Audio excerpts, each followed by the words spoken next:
Muy buenas noches, esto es 4 a la N, soy Gonzalo Prialé. Según una encuesta de participación ciudadana llevada a cabo el 2024, 60% de los limeños y chalacos se encontraban insatisfechos con el transporte público, situado detrás de la inseguridad como el segundo mayor problema urbano. Lima es reconocida como una de las ciudades del mundo. El 2025, los conductores perdían en promedio 155 horas al año en el tráfico, con una velocidad promedio de 15 kilómetros por hora en hora punta. El problema se repite en otras ciudades del país. Para analizar este tema, que provoca malestar y afecta la vida diaria de los peruanos, esta noche me acompañan Ángel Mendoza, gerente general de la Asociación de Concesionarios de Transporte Urbano, Carsten Kunkel, presidente de la Asociación Automotriz del Perú, y Edwin Derteano, presidente de la Fundación Transitemos. Es un gusto tenerlos aquí. Muy buenas noches.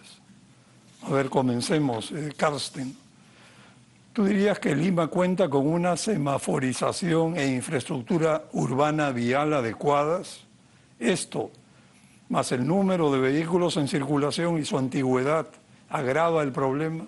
Definitivamente no contamos con la infraestructura y semaforización adecuada, y no es un tema de cantidad de vehículos, porque si vemos los países vecinos, tienen mucho mayor cantidad de vehículos por habitante per cápita que nosotros.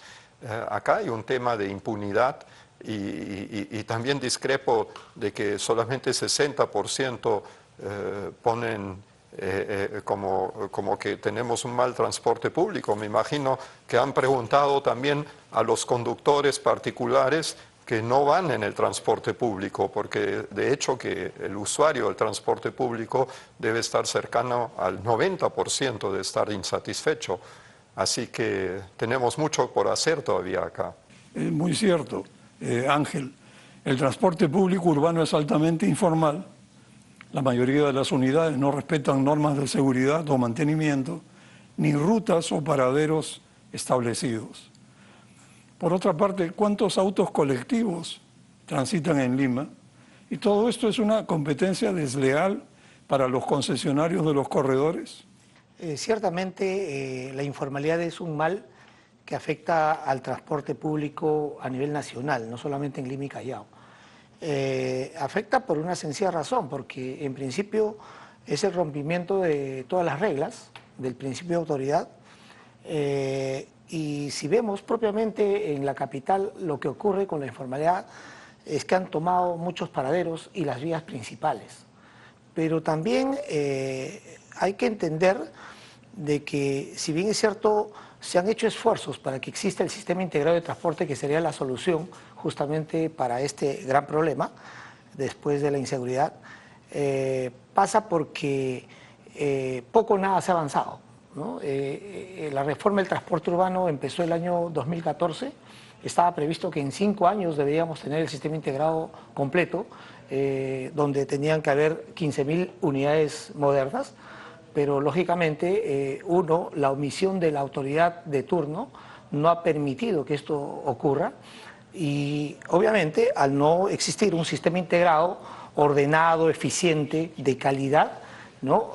Viene la oportunidad para el informal, ¿no? El informal que lógicamente sale en los momentos oportunos, que es en la hora pico, para poder trasladar a los usuarios, y el usuario sencillamente opta por el informal porque es un vehículo mucho más rápido y obviamente van sentados, pero creo que, como en cualquier ciudad moderna, la solución no es ir en vehículos informales y mucho menos de baja capacidad, sino la solución pasa por ir a la macrotransportación, que tiene que ver con vehículos de alta capacidad, como es el planteado por el Metropolitano, por los corredores complementarios, y felizmente que el día de hoy ATU ha planteado una estabilidad jurídica por 5 años al transporte convencional.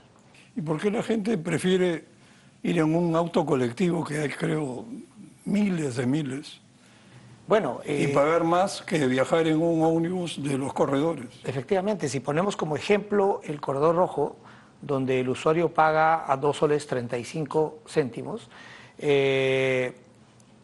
versus al informal donde pagan 5 soles a más, dependiendo de la distancia, opta porque, como decía hace un momento, por la rapidez, porque el vehículo informal entra a los paraderos principales, luego sale a otras vías por donde puede circular rápidamente, ¿no? Rompiendo las diferentes reglas de tránsito, hace que se llegue más rápido al destino. Entonces, esto es algo que definitivamente está mermando la calidad mucho más del servicio y, lógicamente, son los que generan el desorden en las vías principales, invadiendo los carriles segregados, invadiendo digamos, los paraderos oficiales y poniéndose, digamos, delante de los vehículos formales, que son los corredores complementarios, a fin de que estos no tengan una circulación con una velocidad constante, sino que estos son atrapados por los informales, y es una logística que ellos han avanzado en estos últimos años y saben pues cómo atacar al formal para que ellos puedan sacar la mejor Una parte. especie de guerra, entonces. Edwin, en términos globales, ¿cuál es el impacto económico global de la congestión vehicular y los sobrecostos que origina? Tremendo, ¿no? Como bien decías, el ciudadano tiene dos problemas principales y reclaman a las autoridades: hagan algo contra la inseguridad y hagan algo contra el tránsito, que nos roba pues 2 o 3 horas más al día en mal viajar, ¿no es cierto? Con una observación, que solamente el 27, no digo solamente, el 27% de los ciudadanos ha sido víctima de un delito, pero el 100% somos víctimas del tránsito. Y esto que comentaba Ángel, que se produce la involución del sistema de transporte a finales de los 60 o inicios de los 70, donde equivocadamente cambiamos buses con paraderos que teníamos, ¿no?, por vehículos cada vez más chicos. Primero fue el microbús, su nombre ya dice más chico que el bus, y en transporte cuanto más chico es el vehículo, su costo por pasajero o su costo por tonelada es más alto, ¿no es cierto? Y del microbús pasamos a la coaster, más chica que el microbús en los años 90, cuando se liberaliza el transporte con importación de autos usados con timón a la derecha. Y ahí vino la combi, más chica todavía, la microcombi, que le llaman loncheritas, el colectivo y taxi, ¿no? Los estudios que se han hecho, que puedes tapizar Lima de estudios, han estado los alemanes, los suizos, los japoneses, a misma enfermedad, mismo diagnóstico, ¿no? Y decían, Lima necesitaba 18.000 buses, ¿no?, para mover los 12, 13 millones de habitantes que somos, y 80.000 taxis, que es lo que tiene Buenos Aires. Tenemos más de 30.000 pica-picas de todo esto que te mencioné, y taxis con placa de taxi son 245.000, ¿no?, más todos los que levantan la manito de colectivos sin saltar. Entonces, como cualquier sobreoferta, la tarifa se va al suelo, ¿no? Entonces, ni remotamente el taxista ni el colectivero está cobrando, ¿no es cierto?, lo que debería cobrar, pero sí están consumiendo el triple o el cuádruple de combustible, están generando 8 veces más contaminación y el doble o triple de accidentes, que son sobrecostos que pagamos todos, ¿no?, más los tiempos de viaje, que es otro sobrecosto. ¿Cuánto vale la hora al día de todos los que trabajamos en Lima, que estamos mal viajando, ¿no es cierto?, o perdiéndole el transporte? El costo es tremendo, ¿no?, en tiempo y en plata y en hígado, ¿no? Realmente se vive una especie de vía crucis. Karnstein, Lima es una de las pocas grandes capitales de la región sin un sistema de transporte público integrado que permita transbordos entre el metro, el metropolitano y los corredores complementarios, por ejemplo, con una tarifa única. ¿A qué se debe esto?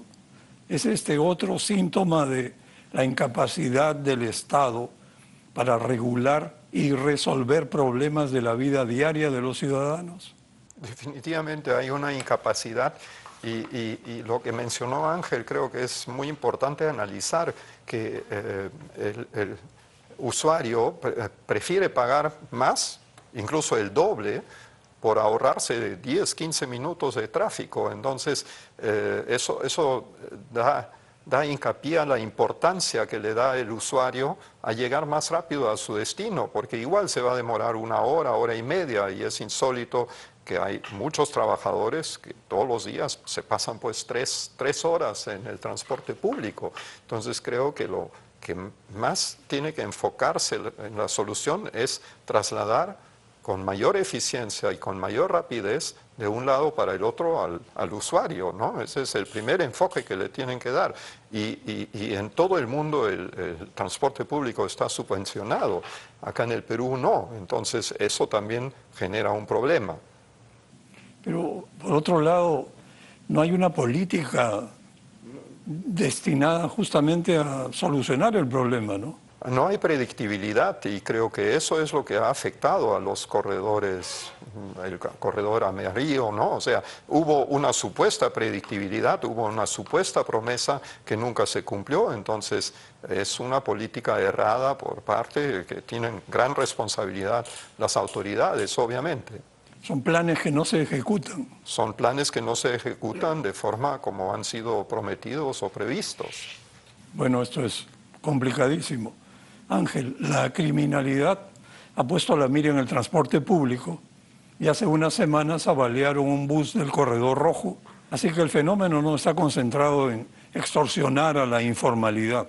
¿Esto viene de siempre o se ha agudizado? ¿Y han servido para algo las declaratorias de emergencia?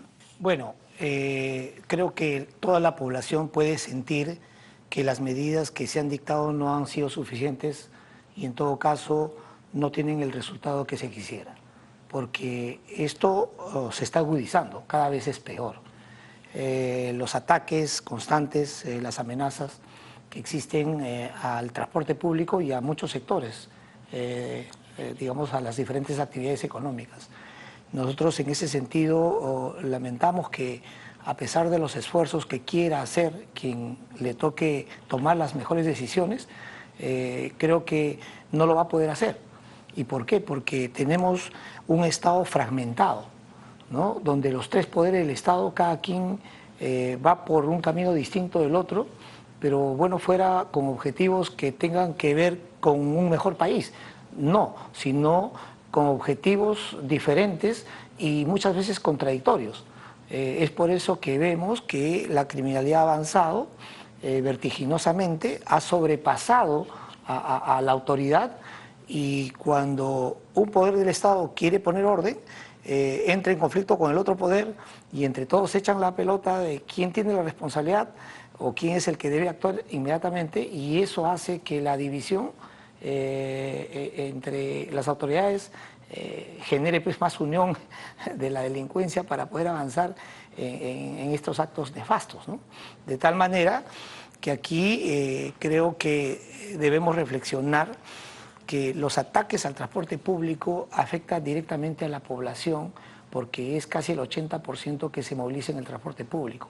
El transporte público es un medio para mucha población que genera la productividad en el país, y no es posible que el trabajador, que la gente de bajos recursos económicos que usan el transporte público estén no solamente en un gran problema de no tener un sistema integrado eficiente de calidad, un sistema donde, como usted decía, se puede integrar las tarifas, con una sola tarifa puedan viajar, sino que además ahora está en riesgo su integridad física y su vida, como vemos día a día. Y esto de poner un policía en cada ómnibus no es posible, ¿no es cierto? Ciertamente es imposible, porque nuestro país, aparte de tener un número insuficiente de policías por cada habitante, hace de que sea inviable. Sin embargo, nosotros sí debemos reconocer el gran esfuerzo de la policía, que cuando hubo el atentado al Corredor Rojo, como usted mencionaba, hubo una activación de las diferentes direcciones, ¿no? Como los halcones, la policía de tránsito, el grupo Terna, digamos, todas las direcciones de la policía se activó para darle confianza al usuario, porque desde que el ataque fue en la mañana, al mediodía, digamos, la demanda empezó a bajar. Los usuarios dejaron de subir a los vehículos del Corredor Rojo. Entonces, esto obviamente preocupó a las autoridades, en especial a la policía. ¿Por qué? Porque los corredores es digamos, un intento de ir a la formalidad, ¿no? de tal manera que no solamente están chocando supuestamente con un privado, sino esto es una asociación público-privada donde el Estado está de por medio y donde tienen que entender que cualquier acto de extorsión no está tocando a un privado, está tocando al Estado, porque es el Estado quien, producto de los ingresos, también recibe un porcentaje para poder, digamos, hacer viable este tipo de servicios. Y Carsten, ¿tú cómo ves este problema de la inseguridad ciudadana que termina afectando el transporte público? Afecta no solamente al transporte público, al empresariado en general y si vemos, y más afecta a los más vulnerables, o sea, al microempresario, a las pequeñas empresas que están extorsionadas. Y si analizamos lo que ocurrió hace 10 años, siempre el transporte y la seguridad ciudadana estaban en los primeros lugares de las encuestas, ¿no? Que hay deficiencias, pero hace 10 años se hablaba de que robaban pues carteras, arranchaban celulares, no había las extorsiones y las matanzas que hay hoy en día. Definitivamente ahí hay una responsabilidad del gobierno, porque eso empezó hace aproximadamente 3 años que se empezó a poner peor. Entonces, ya estamos a un nivel crítico y si no hacemos algo hoy, eso puede caer en una anarquía que ya no vamos a poder solucionar. Y todo viene de decisiones no solamente del Ejecutivo, sino también del Congreso, ¿no? El aval que le dan a la minería ilegal. Sabemos todos los nexos que tienen con bandas criminales y los aportes que llegan a bandas criminales y lo más arriesgado es los aportes que llegan a partidos, ¿no? Que participan probablemente en las siguientes elecciones del 2026. Entonces tenemos que estar bien alertas y preocupados sobre esa situación. Yo creo que está evidenciado que poner en orden las cosas es cada día más difícil en el país y eso nos va a costar bastante. Edwin, tú alertaste recientemente sobre el problema que se avecina, dado que los buses del Metropolitano están superando su vida útil recomendada. ¿Qué sucedería si, como de costumbre, no se enfrenta el problema a tiempo? ¿Deberían reemplazarse los buses del Metropolitano por buses eléctricos con aire acondicionado? Mira, los buses, esta involución que te comentaba antes, no es que ya terminó, sigue, ¿no? Porque tanto el Metropolitano como el tren eléctrico, que son las dos expectativas de transporte moderno con menor tiempo de viaje y menor costo por pasajero, por volumen, y sin interrupciones el tren y muy pocas el Metropolitano, están creciendo o han venido creciendo a menor velocidad que la población. A duras penas son menos del 8% de demanda que atienden. El 92% se mueve en esta involución, ¿no es cierto? Y el transporte tan grande que se ha hecho en esta informalidad que te decían antes, que las tarifas que cobran no les alcanza ¿para qué debe alcanzarle la tarifa a un transportista? Para el mantenimiento preventivo, para las reparaciones cuando se presenten, para renovar el vehículo cuando llegue al final de la vida útil y para vivir, tanto la empresa o el transportista individual, y crecer. Acá solamente el transportista, por esta sobreoferta, le está alcanzando para hacer un mantenimiento más o menos, muy poco reparaciones, ¿no? Y por supuesto no renovación, ¿no? Y se ha fabricado un sueldo, ¿no? Con el bus se ha fabricado, con el taxi, su sueldo y lo estira. El Metropolitano debió cambiarse a los 10 años, ya van para los 15, ¿no? Entonces están costando más de lo que deberían costar. ¿Qué pasa? Poco a poco simplemente van quedando en desuso. Mira, en el transporte, o los canibalizan. No, ¿Qué es lo que pasa? simplemente que esto nació mal, como el transporte en el Perú requiere mirarse de otra forma. Cuando dan las concesiones al Metropolitano, les ofrecen esto, ¿no? Yo soy inversionista, a ver, ¿qué me ofreces? Me estás dando una concesión, ¿no es cierto? Vas a tener tantos pasajeros en esta distancia, en tal tiempo, hago mis costos, y digo, sí me da, voy a invertir en buses para echarlos a caminar, pero al final no cumplieron con lo que les habían ofrecido. Le dieron menos distancia, menos pasajeros y no le retiraron la competencia informal a los costados. No debería haber ningún bus a 400 metros a cada lado del Metropolitano. Están pegados, ¿no es cierto? Entonces, el inversionista no ha tenido los ingresos que debió tener, no pagó los buses, se los soplaron a COFIDE, ¿no? ¿Quién va a financiar los nuevos metropolitanos que ya venció su vida útil? útil? En buses eléctricos con aire acondicionado es un sueño. El bus eléctrico sí funciona. Nosotros somos un país que lamentablemente el 50% de la energía eléctrica, el 50% la hacemos con caída de agua, sin contaminación. Pero estamos mal utilizando el gas de camisea, enchufándoselo a un generador a gas, quemando gas, cuando eso paró la inversión en hidroeléctricas y en otras fuentes de energía limpia. Y no estamos mal quemando el gas para producir corriente. Aún así es barato porque el gas es propio, ¿no? El bus eléctrico es viable, es barato, ¿no? Generalmente un bus recorre 300 kilómetros al día en la medida que tenga las baterías capaces para, ¿no? O un sistema de recarga rápido. Si es viable, Chile los tiene, ¿no? Ya comenzó Santiago con buses eléctricos. Bueno, vamos a una pausa y volvemos.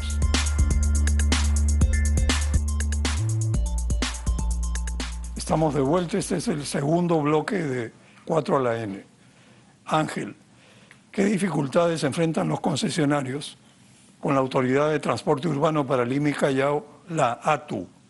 ¿Se están produciendo mejoras? ¿Atienden sus sugerencias? ¿Y cómo ve el tema de la deuda que mantiene el Estado con los corredores?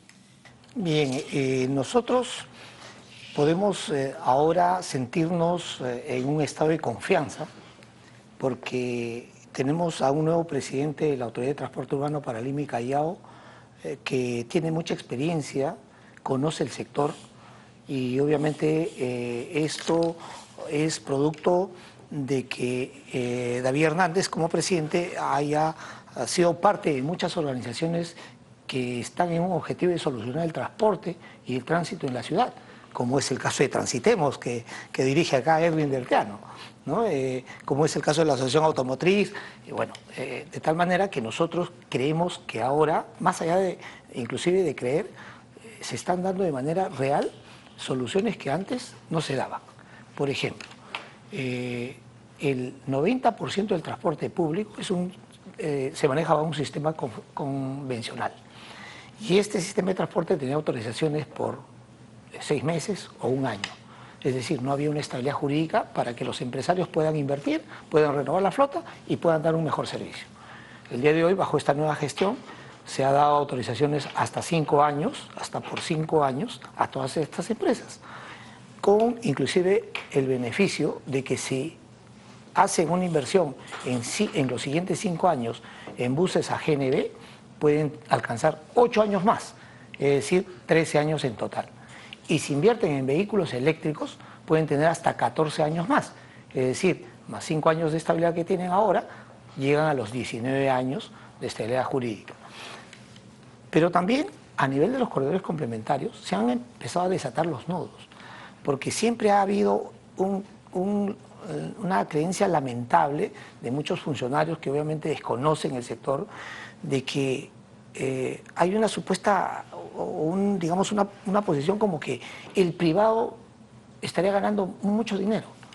Y si realmente vamos a una concesión que tiene estados financieros auditados trimestralmente, ¿no?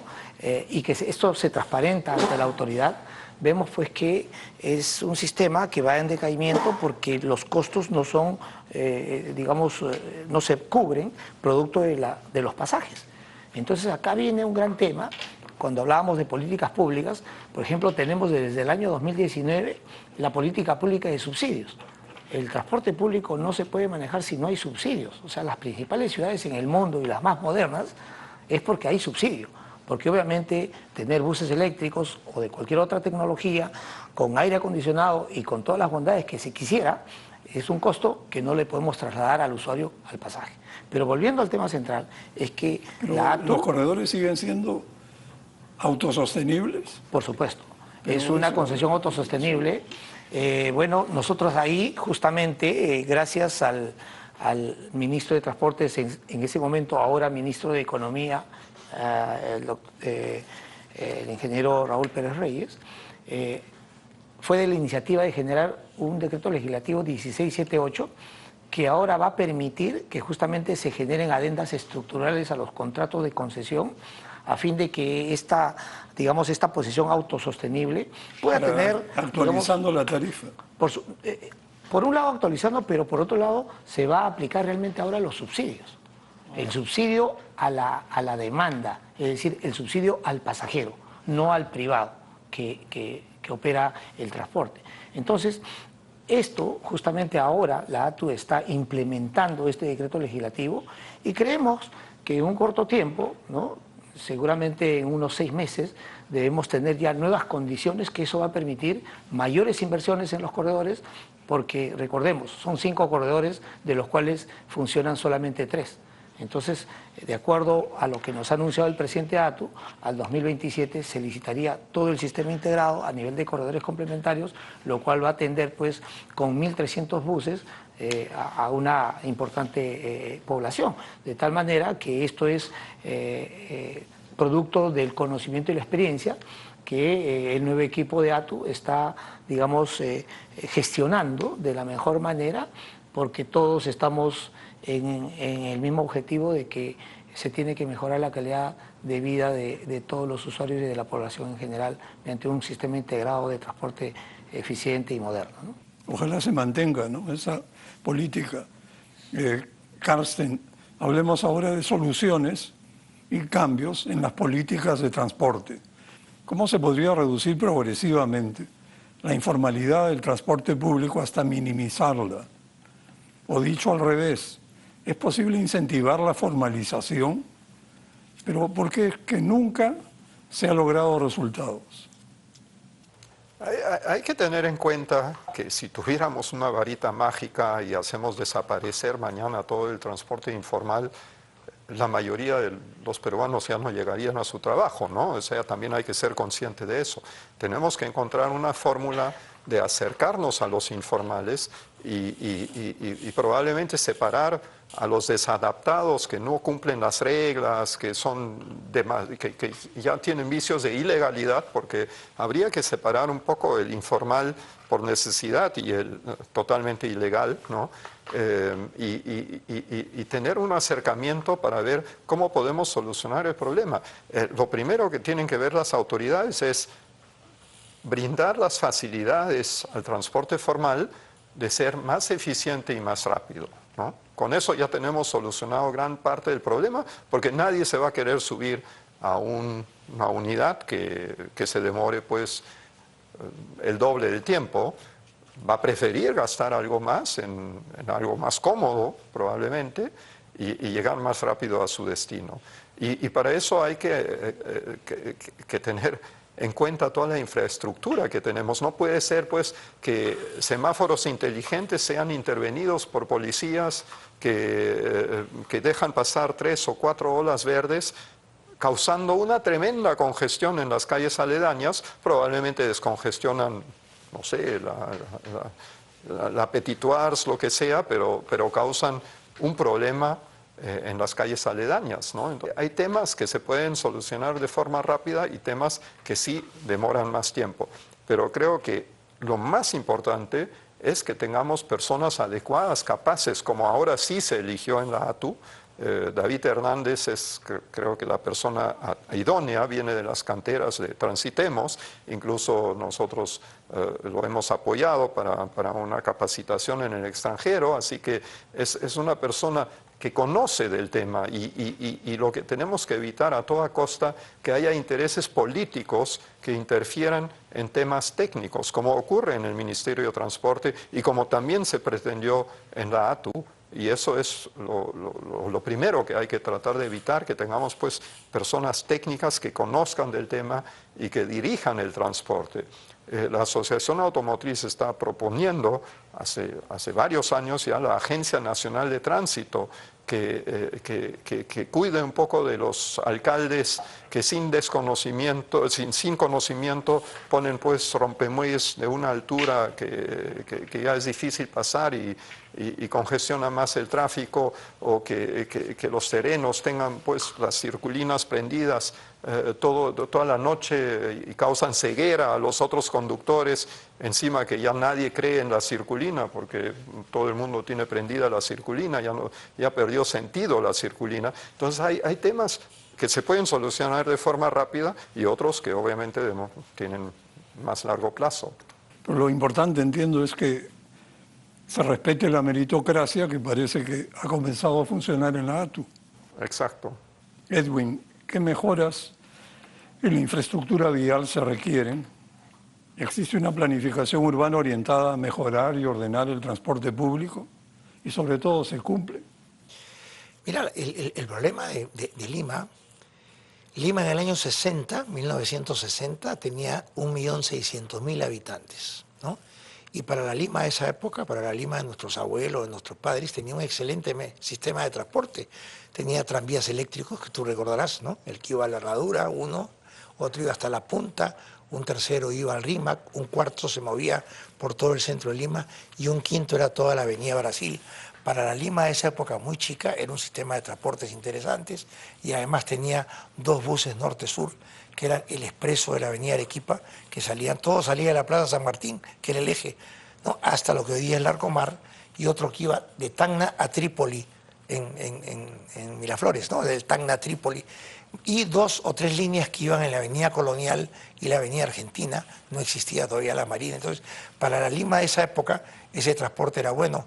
¿Qué pasó con Lima, ¿no? Las crisis económicas que hemos tenido, el gobierno militar, las expropiaciones de la reforma agraria, ¿no? El terrorismo, no hizo más que empujar a los provincianos que encontraban su vida peligrosa en sus provincias o no tenían oportunidad de trabajo a Lima, a Lima, a Lima. Entonces, Lima se ha convertido en una ciudad en muy poco tiempo de 13 millones de habitantes que creció invadiendo el arenal que la rodea, ¿no? Lima nuestra costa es un desierto, es arena, ¿no? Entonces esta gente con gran esfuerzo iba invadiendo el primer pueblo joven que se llamó Barriada, fue San Martín de Porres. ¿Por qué? Porque estaba cerca a la avenida Argentina y a la avenida Colonial donde estaban las fábricas, que atraían al peón de ayer, que fuera obrero de hoy, con un mejor salario, pero ese salario no le alcanzaba para alquilar nada, porque no había que alquilar.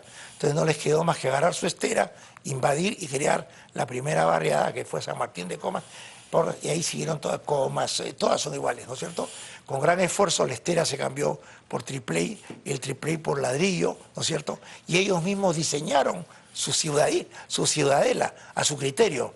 Y después vemos cómo la conectamos con la ciudad, con una pistita por acá, con 2 pistitas por allá. Entonces, Lima ha crecido sin ninguna planificación. Y ya con la ciudad hecha, iban a tocar la puerta a Sedapal, ¿no? a Electrolima, para que le den corriente. Oiga, y denme transporte.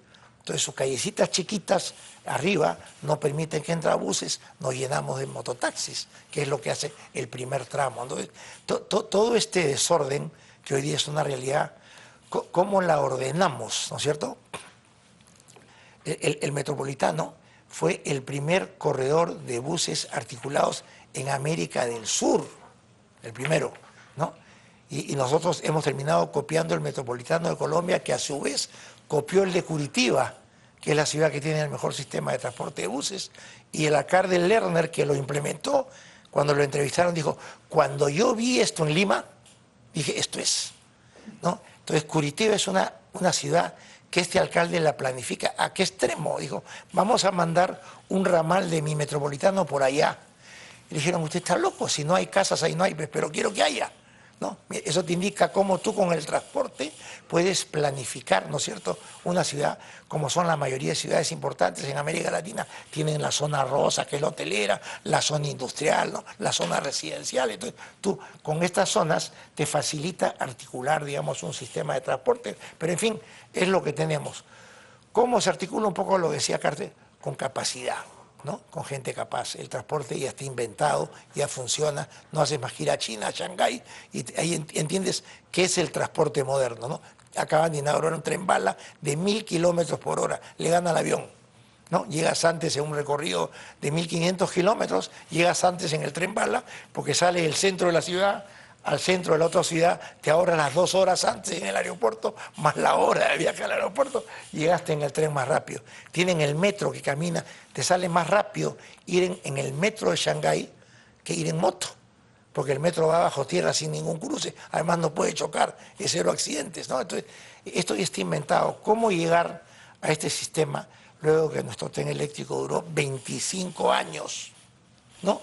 Y el metropolitano está durando, ¿cuántos años? Una línea, ¿no? Ya deberíamos tener, ¿cuántas? 4, ¿no? Tiene una. Es decir, nos las ingeniamos para que en el Perú las cosas no pasen, ¿no? Entonces, gente creando dificultades para vender facilidades. Es una mezcla de incapacidad y corrupción. Esto hay que cambiarlo, hay que ordenar la cancha, ¿no? Y un solo norte, que el norte del transporte del MTC sea el mismo que el de la municipalidad, el mismo del Congreso, el mismo de la policía. No pueden haber 4 nortes, ¿no? Es un solo norte. Vamos a la macrotransportación, a mover a los 13 millones de habitantes de Lima, no con la mayor cantidad de vehículos que no se mueven, sino con la menor cantidad de vehículos grandes que se muevan, a menor costo, a menor contaminación, a menor accidente. Y ojo, todos los días hay que mover a 33 millones de peruanos, todos los días, ¿no? Esto 24 horas al día, ¿no?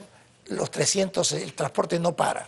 Hay que sacarlos de su casa, llevarlos a trabajar, a vacacionar, a lo que fuera, hay que después regresarlos. Y paralelo a eso, hay que mover absolutamente todo lo que producen y consumen 33 millones de habitantes. Acá estamos conversando, hay camiones trayendo mineral al puerto, otros trayendo uvas al aeropuerto, otros llevando remedios a todo el Perú, llevando ropa, comida, moviendo, ¿no? Moviendo lo que necesitan y lo que producen 33, y eso es simultáneo. Entonces, como no hemos administrado ni uno ni lo otro, Lima y las principales ciudades del Perú están totalmente congestionadas, atracadas, a niveles que el puerto del Callao ya no funciona. ¿Lo han ampliado? ¿Para qué lo han ampliado? Si la puerta de ingreso al país sigue siendo la misma, las avenidas que lo alimentan la misma. Un transportista que pretenda ir a dejar un contenedor de cualquier exportación al Callao se pasa 5 o 6 horas, un día a veces haciendo cola. No hay camión que sea rentable así, ¿no? Bueno, sí, es terrible el problema de la última milla de acceso a puertos y aeropuertos en el Perú, es fatal, el problema eterno. Ángel, es muy antigua la flota de vehículos de transporte público y es posible establecer una política de chatarreo que dé resultado. Sí, realmente en el transporte público existe un número considerable de vehículos antiguos que en ese aspecto es lamentable que se siga ampliando el plazo de circulación de vehículos que superan los 30 años. Entonces, eso es un despropósito que afecta a la población.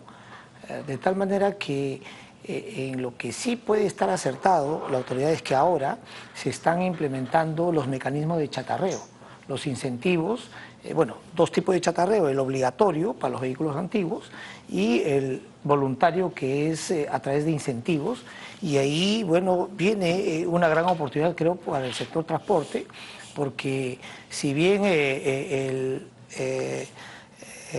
señor Pérez Reyes, cuando estaba de ministro de Transportes, ha impulsado el tema de la reestructuración de los contratos de concesión, el tema de los subsidios, el chatarreo. Bueno, todo depende de economía. Y ahora que le toca estar a cargo de esta cartera, creemos que es una gran oportunidad para que ponga, digamos, en práctica, dando presupuesto suficiente para que pueda venir la gran transformación para la ciudad, ¿no? Para que justamente se puedan sustituir los vehículos obsoletos, pero básicamente también para que empiecen a entrar, a ingresar a nuestro país y en especial al servicio del transporte público, vehículos pues cero contaminación, ¿no? De tal manera que podamos superar este otro problema, no solamente la congestión vehicular, sino la contaminación que va matando a muchos ciudadanos por los problemas cardiovasculares y pulmonares que generan, ¿no? Entonces, creemos que el tema del chatarreo es fundamental impulsar. Entendemos que ATU está ya poniendo en práctica, tenemos conocimiento que ya van a empezar justamente a enviar al desguace a estos vehículos La Bestia y no sé qué tantos que se agarraron en la avenida Arequipa, y creo que estamos en un sentido correcto en este tema del chatarrero. Carsten, en tu experiencia, a futuro, ¿crees que en el país se puede promover o subsidiar el uso de vehículos eléctricos o híbridos? ¿Ese es el futuro?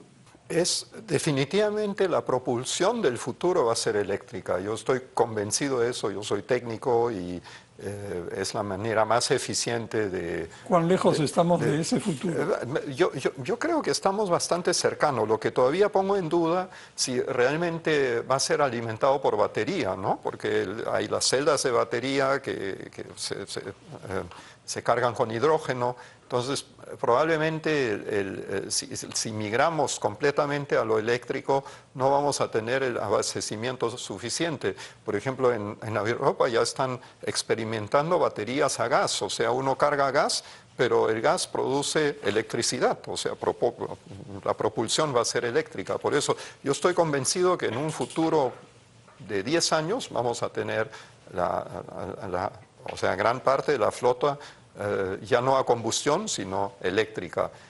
¿Cómo lo cargamos? Eso estamos en veremos todavía, pero sí quisiera mencionar algo sobre el chatarreo, que creo que es bien importante. El chatarreo no va a funcionar de forma eficiente si no tenemos una revisión técnica impecable. Actualmente solamente se rechazan un 8% de vehículos en la revisión técnica, en una primera revisión.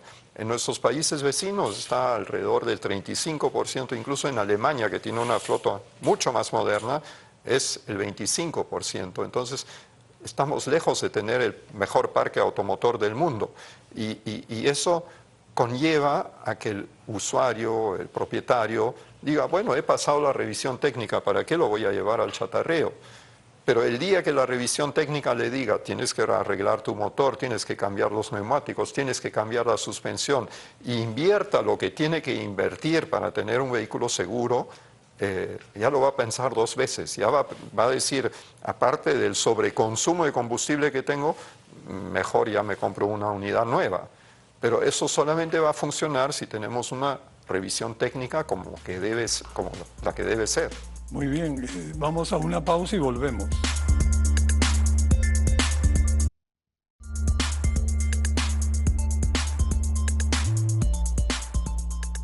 Estamos de vuelta y este es el último bloque de 4 a la N. Estamos conversando sobre el enorme problema del transporte urbano. Edwin, lo mencionaste hace un momento. Las líneas del metro demoran décadas en terminarse. ¿Cómo se podría entonces desahogar la congestión considerando que el transporte público es malo? A veces hay gente que preferiría ir a pie que subirse a un transporte público y además es deficitario, no está integrado. ¿Podrían ayudar, por ejemplo, restricciones vehiculares o las rutas urbanas con peaje? ¿Servirían para algo? Mira, sí, la manera de comentario, ¿no? Francisco Pizarro hace 500 años, se paseaba por Lima a 14 kilómetros por hora en su caballo. Nosotros ya estamos a 12, no es en 15 como he dicho, es 12 con tendencia a 10, no a 13. Estábamos más lentos que Pizarro hace 500 años. Mira la involución. Nosotros con Tomás Unger medimos una vez, estaba creo que Belmont, los tiempos para sustentar la primera autopista urbana, que era desde el Fondo Mayorazgo, Banco de Crédito por ahí al extremo, hasta el aeropuerto, ¿no? Entonces la medí a las 3:30 de la mañana, cuánto me demoraba en llegar, y luego a las 7 de la noche hora punta, que era pues 10:1, ¿no? Entonces, si se hacía esta vía expresa, ¿no? Esta autopista urbana, que tenías que pagar un peaje, como Chile, en Santiago hay varias que tienen el peaje, que ahora han eliminado el tránsito eléctrico. En Chile ni siquiera tienes que frenar, como en Europa, a la velocidad ya viene, ¡pac! Te leyó que podría ser la tercera placa, no tienes que inventar otro taco, lo que fuera. Entonces se sustentó que lo que ahorrabas en tiempo, en combustible, en frenos y en embrague, por parar y arrancar en cada esquina, contra pagar tu peaje urbano, ¿no? Llegabas mucho más rápido al aeropuerto y sacabas a los turistas más rápido del aeropuerto sin peligro. Lamentablemente fue un proyecto que por temas políticos y por el escándalo de Graña y Montero, que lo iba a ejecutar, se perdió. Entonces, ya lo hace Belmont, hace cuánto, más de 12 años, 15 años, ¿no? Y así son los proyectos en Lima, ¿no? O sea, ¿cómo descongestionar la ciudad, como te decía, con la menor cantidad de vehículos grandes que se muevan y no con la mayor cantidad de vehículos chicos que no se muevan? En Nueva York, ¿no? El alcalde, el norteamericano, a diferencia de Europa, usa el auto hasta para ir al baño, ¿no? El europeo camina, tiene metros, trenes, parques, ¿no? lo hacen caminar un poco. Pero este alcalde de la ciudad dijo, ¿cómo Su Majestad, lo que llamamos Su Majestad el bus? Voy a darle preferencia, creo que es en la 8ª Avenida, solamente me caminan buses, ¿no? Entonces, cuando la gente vio, oye, si yo me subo al bus, llevo menos tiempo que mi carro y me ahorro el estacionamiento, que es carísimo, me voy a subir al bus. Que es un poco lo que planteamos en la avenida Arequipa, Su Majestad el bus, ¿no? Que un lado con Castañeda, que ahora lo van a implementar la nueva administración, que era que un lado de la avenida Arequipa tuviera solo buses, ¿no? Ida y vuelta, Su Majestad el bus, incluso hasta con sensores. Llega a la esquina donde está en rojo y el bus, ¡pac!, altera el semáforo y se pone en verde, porque es Su Majestad el bus. Yo, alcalde, quiero decirte, ciudadano, deje el carro en tu casa y usa el transporte público. Europa, nosotros tenemos 10 habitantes por auto, estamos a la cola del continente. Europa tiene un poco menos que 2, pero a nadie se le ocurre en Europa ir a trabajar en su carro. No, le sale mucho más barato en dinero y en tiempo subirse a un transporte técnico eficiente. Como decía Ángel, primero tienes que ir fabricando ese transporte público eficiente, ¿no? Como dicen los países ricos, los ricos van en el transporte público también, ¿no? Porque te ofrece ventajas, seguridad, bajo tiempo de viaje, comodidades, etcétera, ¿no? Entonces, hay que propiciar Su Majestad el bus, Su Majestad el metro es eterno. Han hecho la estación del aeropuerto en el aeropuerto antiguo, no sé. ¿Quién maneja el transporte en el Perú? Yo te digo, nadie, así está tan a la deriva, ¿no? Y soy testigo del transporte del año 70, ¿no? Bueno, sí, pues a la deriva. Karsten, por un lado, se necesita campañas de educación vial para fomentar el respeto a las reglas de tránsito. Sin embargo, por el otro lado, el lado sancionador, se multa a los conductores que cometen faltas. En muchos casos las multas son incobrables o propician la corrupción.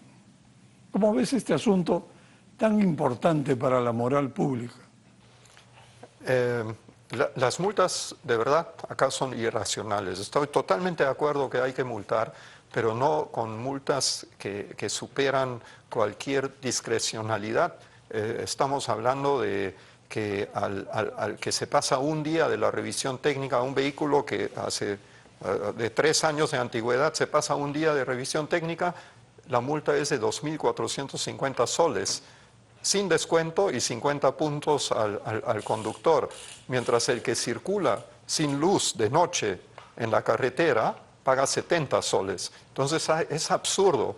O sea, es mucho más peligroso andar sin luz que andar sin revisión técnica encima de vehículos prácticamente nuevos, porque casi siempre el que se compra un vehículo nuevo a los 3 años se olvidó que tiene que ir a la revisión técnica. Entonces, eso propicia la corrupción y nosotros estamos proponiendo de que ya temas como revisiones técnicas, todo, se controlen de forma electrónica. El que circula y tiene la revisión técnica vencida, que le llega su multa a la casa, pero no de 2.450 soles, que sea una multa razonable y si hay reincidencia, bueno, se puede ir incrementando. Pero también las multas, hace poco salió un cuadro, la multa de velocidad es la más elevada del mundo acá en el Perú. Es muy superior a la de Suiza, a la de Alemania, de Europa. Ahora, hay políticos que dicen, no, mentira, en Europa cobran mucho más caro, pero cobran mucho más caro cuando uno se pasa 20 kilómetros de la velocidad máxima. Acá, a los 5 kilómetros, ya te multan con 1.200 soles, creo que son, y eso también influye en la ralentización del tráfico, porque hay alcaldes que han puesto doble vías a 30 kilómetros por hora y el conductor, obviamente, para no ser multado, no va a 30, va a 25, va a 20 kilómetros por hora. Entonces, todo eso se puede ver que no hemos disminuido en accidentes, o sea, los fallecidos por accidentes de tránsito incluso se han incrementado un poco desde que se implementó la reducción de velocidad y, por otro lado, hemos ralentizado el tránsito. Entonces, esas multas muy exageradas no sirvieron para nada, no son educativas, más bien causan rechazo y hay que, bueno, mejorar toda la tabla de multas y aplicarla, ¿no?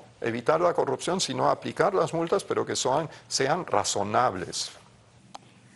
Muy bien. ¿Y quería pedirles, faltan pocos minutos para cerrar el programa, a cada uno de ustedes que en un par de minutos traten de dar su opinión final sobre lo conversado. Así que adelante, Ángel. Sí, Gonzalo.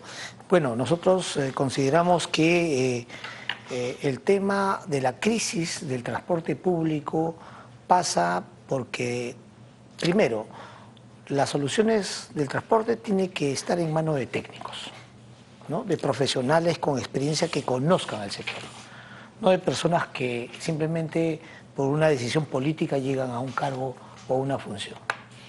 Por otro lado, creemos que esta crisis se puede superar implementando sistemas integrados no solamente en la capital, sino en las principales ciudades del país, que también están atomizadas en congestión vehicular. Y para ello se requiere el subsidio. Como ya hemos dicho, en los principales sistemas integrados en el mundo, funciona el subsidio porque es una necesidad, porque es un servicio público donde se traslada, se moviliza el 80% de los ciudadanos. Por otro lado, consideramos que en Lima, específicamente, tiene que haber el respeto al principio de autoridad, porque de lo contrario, la informalidad va a seguir creciendo. Y esto pasa porque también haciendo, digamos, una mirada de qué pasó con la omisión de las autoridades anteriores, ¿no?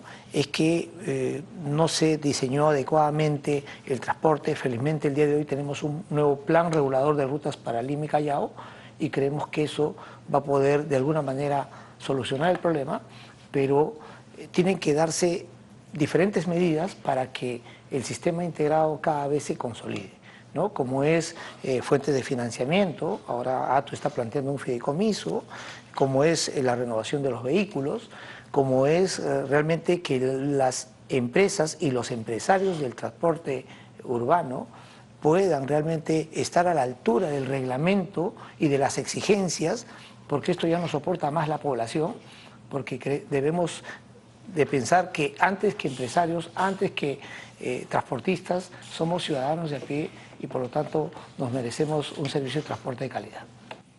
Edwin, un minuto te pido que nos des tu Quería graficar comentario. el concepto de Su Majestad el bus para que lo entiendan, ¿no?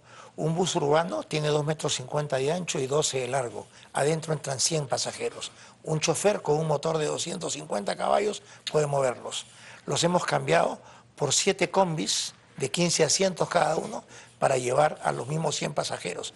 Ocupan 75 metros cuadrados de pista, ¿no? Y la suma de sus motores da 700 caballos, 500 caballos más que el bus. Mira el sobreconsumo. Y estos mismos 100 pasajeros en 100 taxis ocupan 1.300 metros de pista. Y la suma de sus 100 motores a 90 caballos por motor da 9.000 caballos. ¿Quién paga este sobrecosto? Este sobreconsumo, esta sobrecontaminación y esta congestión vehicular. Por eso, Su Majestad el bus, a eso me refiero. Que quede claro, tenemos que propiciar el transporte público con buses eficientes, de baja contaminación, cómodos, seguros y que tengan preferencia. Es Su Majestad el bus, para que la gente los use. Y retirar la competencia Total, desleal ¿no? de los Ir mirando, informales. como lo decía Carsten, de la noche a la mañana no se puede, hay que ir dándole las condiciones tan claras al inversionista y al pasajero que diga, sí, yo me voy yendo al bus y voy dejando. Ya pasó con el Metropolitano, ¿no? Cuando arrancó, toda la gente que iba en las busetas a los costados, oye, ni loco, me voy en el Metropolitano, ¿no? Me demoro mucho menos y me cuesta menos. Carsten, por favor. Bueno, lo mencionado, la Agencia Nacional de Seguridad y Tránsito, creo que ayudaría mucho en destrabar la congestión que tenemos y evitar que cada alcalde de cada distrito ponga a su propio criterio los semáforos, que hace poco escuché que ni siquiera hay un protocolo unificado para los semáforos inteligentes. Entonces, un distrito tiene un protocolo, el otro distrito tiene otro protocolo, entonces no pueden conversar. Así no se puede hacer algo que hoy día ya existe en otras ciudades del mundo regular el tráfico de forma eficiente. Entonces, esa Agencia Nacional de Tránsito tiene que ser liderada por técnicos y que no sea contaminada por intereses políticos, obviamente. ¿Es una entidad pública? Es una entidad pública, pero independiente, que debe prevalecer cualquier cambio de gobierno, etcétera, ¿no? Una entidad netamente técnica que ponga las condiciones y las reglas para los alcaldes, que tengan el conocimiento suficiente para evitar pues que alcaldes cometan barbaridades como mandar a los camiones a que circulen por el lado izquierdo en la Panamericana, ¿no? Eso jamás una entidad técnica hubiera permitido. ¿Y no duplica la ATU? No, la ATU ve transporte, la ATU ve al transporte público en general, no ve al tránsito. O sea. Muy bien. Muchas gracias a ustedes tres. Ángel, Carsten, Edwin. Ha sido grato conversar con ustedes. Muy buenas noches.